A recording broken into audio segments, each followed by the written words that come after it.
With the end of year 6 coming up really shortly, it's time to start thinking about how you're going to give the letters back to your students, you know, the ones that we invite them to write at the start of the year. So we're right in the midst now of giving these letters back to the year 6s that we're working with, and so we thought we would share with you the process that we use. It's quite meaningful and powerful when we use this process with students, and it's one that we've created over the last 12 or so years working with year 6s and 7s at the end of the year. So the process that we're about to go through, you're very welcome to use it word for word, or you can tailor it, change it so it suits your school even better. So we will send you a PDF with this. Feel free to take some notes as you go, again, so that you can tailor it specifically for your own school. So to begin with, invite your students to gather around a central sacred space, not in one big circle, that's too big, but nice and close in around a little sacred space. By the way, the venue can make a difference here. If you can use the same hall or space that we used when we were with you at the start of the year, that would be great. Use that spot. If you can't, that's okay. Maybe just clear out a classroom, move all the tables and chairs, and sit on the floor in the middle of the classroom with that sacred space in the middle. So, for your sacred space, you can have obviously candles and material and Bible, whatever works for you. But don't have the letters, don't have that cardboard box in the middle just yet. One of your students will bring that in shortly. So with them gathered around that sacred space, invite them to start thinking about the year that's been, or the highlights, or the different experiences that they've had together. And then start talking about the day with us at the start of the year, because this will help them start thinking about the letter and their leadership journey and how far that they've come. You feel free to ask them if they remember writing the letter or what they even wrote in it, because most of them will have no idea. Most of them would have forgotten completely what they wrote in the letter. And if so, that can be okay, because it's actually part of the power of receiving their letter back. So have a chat about what they remember from the day with us at the start of the year, and remind them that when they were gathered like we are now, we were playing a song. It's called Lay It Down by Matt Maher. You're going to use that song in a moment. It's called Lay It Down by Matt Maher. And when that song was playing, they stood up one at a time and said, I want to be a leader who is. So remind them of that time. And then after they said that, they placed the letters in the cardboard box, which was then sealed. What can be quite nice during this time is to see if they remember who they sat next to around the sacred space on the day with us at the start of the year. If they do remember, ask them to hop on up, move around and sit in that exact same spot again. That can really add to the sentimental value of this moment. So once they have gathered, invite them to enter into a moment of stillness and a moment of silence as they are about to now receive their letters. They're about to get a glimpse into what their hopes and dreams were at the start of the year. They're about to be reminded of who they were 10 months ago and what was important to them. And it's been a nice chance to see now how far they have come. So invite them to spend a moment in stillness and silence as they reflect over that, and then press play for the song Lay It Down by Matt Maher. So have that song playing quietly in the background. After about 10 seconds of that song playing, invite one of your students to come forward and take the box of letters and slowly walk it in and place it in the middle of the sacred space, and then return to their seat. Once it's in there, you can turn the song down a little bit. You can have it playing in the background still. Talk about how this cardboard box has not been opened since the start of the year. You know, it's been hidden away somewhere safe, or maybe on a shelf, or wherever it's been, but it hasn't been touched since the start of the year. You can even talk about the dust that's gathered on top of it. And then ask one or two students to come on in and carefully open up the box. If it has a lid, they can place it just gently down beside it. Once they've taken a seat, then you can turn the music down and pause it. Don't stop it, just pause it, because you'll be starting it again from that spot later on. Then, once the music's paused and the lid's open, talk about what's it like now for the cardboard box to be opened.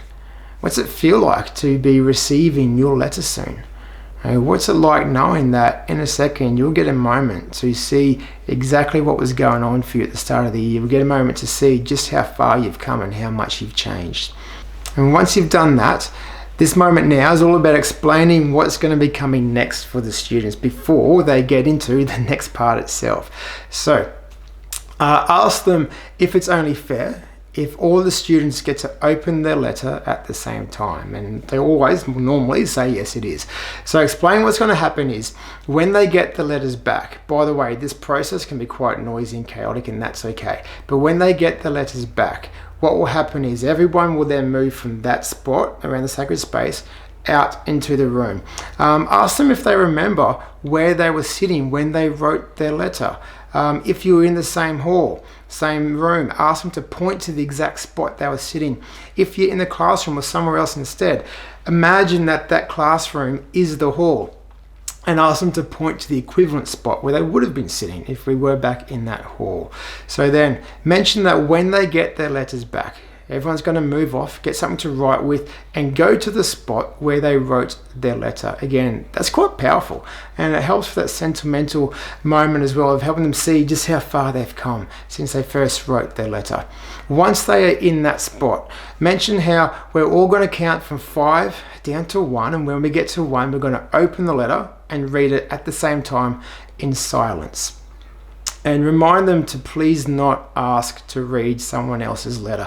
At the start of the year when they wrote it, they were told that no one else would be reading this letter except for them unless they offer it to someone. Sometimes when students ask if they can read someone else's letter, their friends feel obliged. They feel like they have to let their friend read it. So remind them to not ask if they can read someone else's letter. So once they're in their spot, they've opened the letter, they're reading it, we actually ask them to read it twice. Why? Because the first time they read it, they'll be so focused on how messy their writing is and the mistakes that they made and their spelling errors and all of that. So the content won't actually really sink in. So invite them to read it once, then let them pause for a bit, and then invite them to read it again. And after they've read it the second time, they'll turn it over and just write about what it was like to read their letter. Were they focused on their writing? Were they really deep and meaningful? Did they achieve the goals they wanted to, or did they not? And either way is okay. Does the end of year 6 seem even more real now? And does it feel closer now? So we intentionally leave this first writing part really open and broad, just to help them process exactly what's going on for them. So after you've explained those steps, again, this will be in the PDF. After you've explained those steps, then invite some students and or teachers to come into the middle, take the envelopes and start to hand them out to the students who are gathered there. We find it can be really easy if you just call out the name of the students, they put their hand up, you pass it over to them. Whatever works best for you. And now once they have the letter in their hands and they've all returned to silence, let them sit there for a bit with it and ask them what it's like to have that letter with them right now. Are they really, really keen to open up, or are they a little bit anxious or nervous to see how they went? What's that like? You can even have a quick chat about that if you wish. Then invite them to move off to their spot where they wrote their letter at the start of the year. Once everyone's in their positions and ready, ask them to count with you from 5 down to 1, and when they get to 1, it's time to be in silence again, and then open it up. So count from 5 to 1 with them, and then when you get to 1, just press play again on Lay It Down by Matt Maher. Turn it up a bit more. That can really add to the atmosphere and the power of the moment. After Lay It Down's finished, we just use some piano music, some quiet music in the background. That can really help for their thinking time as well. So again, remind them to read it twice as they're reading. Remind them to read it twice. Read it the first time, then pause, then read it again, and then turn it over and write about what it felt like to read it. What's going through their minds right now. Remind them that they can enter this time however they wish. They can write about whatever's going to be helpful for them. So once they've done that, invite them to write about these 3 things. Now we often put these up in a PowerPoint, and again, these are in the PDF for you. Now the first one is, how did you go with your goals? So did you achieve some or did you not? So just write about that, and what was it like knowing that you achieved some and maybe that you're still working on other ones. So that was the first one. The second one is, how do you feel right now about leaving year 6? Does it feel more real to you because you've just read this letter? Does it feel a bit closer? Are you excited? Are you nervous? Are you anxious? Are you scared? Are you happy? Are you sad? Are you all of the above? Just to write about everything now that's going through your mind about how does it feel to be leaving year 6. And the third one is, what are your hopes and goals for starting high school?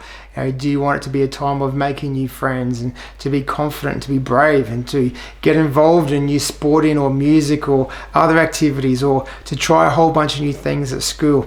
Are you also really wanting to finish up year 6 well and say thank you and goodbye and even sorry where you need to before you leave? So what are your hopes and your goals for starting high school? So give them plenty of time to write this. Sometimes it can take 10 to 15 minutes, which is actually quite nice because it shows how meaningful this time can be for them.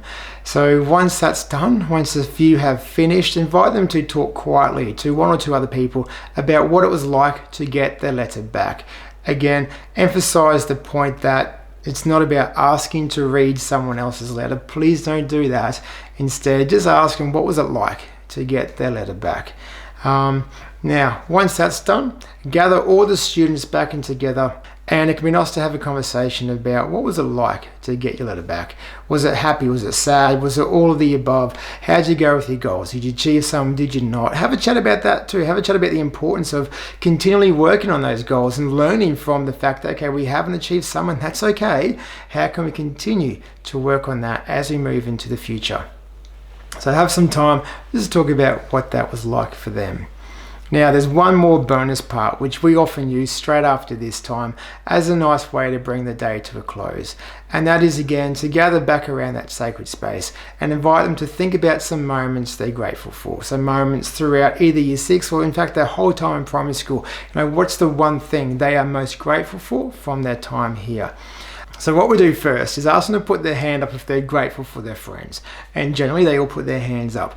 And then say, okay, now that we've acknowledged the gratitude we have for our friends, we now want you to think about other things you're grateful for. Is it a specific moment? Is it the fact that you get to come to a really good school? Are you grateful for your teachers and their hard work and dedication? Are you grateful for the younger students, for the time that you've been able to spend with them? So, what's a moment that you're grateful for? Now, we ask them to think about moments that aren't embarrassing ones for themselves or other people, and moments that they're thankful for what someone else has done for them. And maybe it's when they're in prep, someone come up and say, could you please be my friend? And because of that, they're able to feel more comfortable and safe and secure within their school. And maybe someone just helped them out for a specific moment at school. So what's their one moment for which they're most grateful? Then explain to them that what's going to happen next is when the quiet music starts, one person can stand up at a time and say, I'm grateful for, then they finish off that sentence and then sit down. We don't clap, we don't make comment, we just let it happen in silence. So again, I'm grateful for, they finish that sentence and then they sit down. Remind them to be patient. There's lots of time, don't rush, just to be patient. And then towards the end, when it's time to finish, if some students haven't had a chance to stand up yet, invite them to turn to the person next to them and tell them what they're grateful for. Once that's done, finish with a prayer. You can use your prayer or you can use our one, whatever works for you. But the one that we use is we just ask them to use their words or ours, it's up to them. But we lead them through a prayer of thanks first, then a prayer of hope. And the prayer of thanks is, thanking for all the people in their life who've guided them, taught them, believed them, encouraged and support them, those who've challenged them, those who've been there with them through the good times and the difficult times, and those who've really helped them to become the person they are today. Then a prayer of hope, that they may move forward with bravery and courage and the support that they need to finish year 6 really well and to get a really positive start into high school. So once you finish your prayer, feel free to talk about how some students tell us that when they get home from this day, they put their year 6 letter away somewhere safe and then they take it out at the start of year 12. So teachers and students have been telling us this lately, that they reread this letter at the start of year 12 and it's a really impactful, meaningful, moving moment for them. So invite them to do the same thing. Now, we hope this process is really helpful for you. If you do use it, please let me know. I'd love to hear how it went for you and for your students. If you have other ideas, if you use a different way to do this, let us know too, because we are always wanting to improve as a way to make this moment even more meaningful for the year 6s. So again, all the very best for the end of the year for your year 6s and also for you, and we hope that you have a really enjoyable break coming up soon. Thank you.